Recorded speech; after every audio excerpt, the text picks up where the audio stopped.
అంబటి రాంబాబు ఆయన పేరు. ఆయన ఎవరండి అసలు? అంటే నాకు తెలియదు, మీరు ఏమైనా చెప్పగలుగుతారా? ఆయన ఎవరు? ఎప్పుడైనా మాజీయా? అందుకే గుండుగోకేశారు రిషికొండది.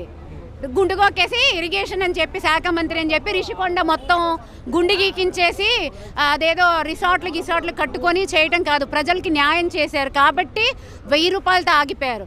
ఆ 1000 రూపాయలు ఏంటి? 850 అండి టికెట్. 1000 అని ఎవరు చెప్తున్నారండి? ఎవరండి చెప్పింది? 850 విత్ ఆ మాత్రం ప్రీమియర్ షోకి మేము డివోటీస్ కొనుక్కోలేమండి. ఇంత కష్టపడి ఆయన రక్తం ఊడ్చి కష్టపడి ఇవాళ ఆ ఏపీలో ఆయన జీతం తీసుకోకుండా డబ్బులు తీసుకోకుండా ఆయన రక్తంతో ఆయన ఇంత కష్టపడి ఆయన మూవీస్ చేసి అదే డబ్బులు మళ్ళీ తీసుకెళ్ళి ప్రజలకు ఇస్తున్నాడండి. మేమేమో కొండల్ని గోకించేసి ఇరిగేషన్ అని ఆ శాఖ మంత్రులని మేము చెప్పుకోవట్లా. మేము ఉన్న కష్టపడి డిప్యూటీ సీఎంగా ఉండి కూడా ఆయన కష్టపడి సినిమాలు చేసి ప్రజలకు పెడుతున్న వ్యక్తిని వీళ్ళు ఏంటండి ఇచ్చేది రివ్యూ? మా వెంటకు కూడా పీకలేరు అసలు. అయితే పవన్ కళ్యాణ్ గారు అంటున్నారు వచ్చే 15 ఏళ్ళు మేము అధికారంలో ఉంటాం, కూటమి డిస్టర్బ్ చేయలేదు అంటున్నారు. జగన్ ముందు అదే ప్రశ్నలు ఏమన్నెత్తితే ఆయన ఎవరు డిసైడ్ చేయడానికి పైన దేవుడు కింద ఉన్న ప్రజలు డిసైడ్ చేస్తారు. అసలు జగన్ ఎవరండి? ఫస్ట్ జగన్ ఎవరండి? జగన్ అనేవాడు ఎవరు నాకైతే తెలీదు. జగన్ ఎవరో అంటే అప్పుడు మాజీ సీఎం చనిపోయారు కదా, వైఎస్ రాజశేఖర్ రెడ్డి కొడుకు అంటారు కదా అని చెప్పుకుంటారు కదా, ఆయన కొడుకు అనుకుంటా తప్పితే నాకు తెలిసి జగన్ చేసిన ఒక్క మంచి పని కూడా లేదండి. మేము అందుకే చెప్తున్నాం, మంచి మనిషికి అది ఏమంటారు, సినిమాలు చేసుకుంటున్నాడు, హైదరాబాద్లో ఉంటున్నాడు పవన్ కళ్యాణ్ అంటున్నాడు. మీకు తెలుసా పవన్ కళ్యాణ్ సినిమాలు చేసి ఏం చేస్తున్నారో?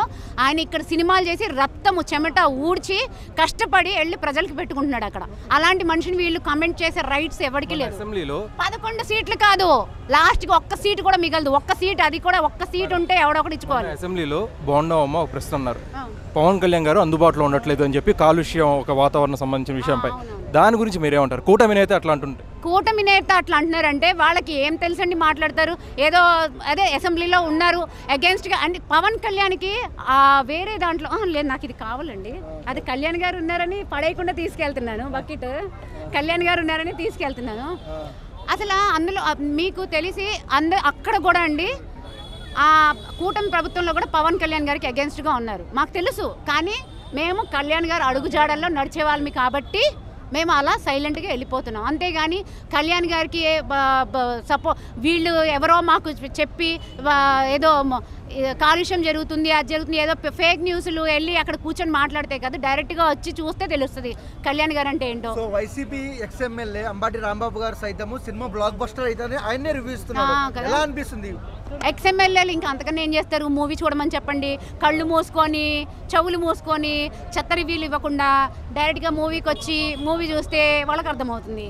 ఇది నేను సభాముఖంగా పీవీఆర్ అంటే ఇది మన ఐమాక్స్ దగ్గర ఉండి చెప్తున్నాను. నేను చెప్తున్నా, ఛాలెంజ్ చేసి చెప్తున్నా, ఒకసారి వచ్చి చూసి వెళ్ళండి ప్రజల్లారా, వచ్చి రండి ఇక్కడ కనిపిస్తుంది అని చెప్పడం కాదు, నిజంగా వచ్చి చెవులు ఓపెన్గా కళ్ళు మూసుకోకుండా చూడండి, అర్థమైపోతుంది మూవీ అంటే. నిన్న మహిళలను పట్టించుకోవడం లేదు పవన్ కళ్యాణ్, అసలు నిరుద్యోగులను పట్టించుకోవాలని నిన్న స్టేట్మెంట్ ఇచ్చింది, దాని మీద ఏమంటారు?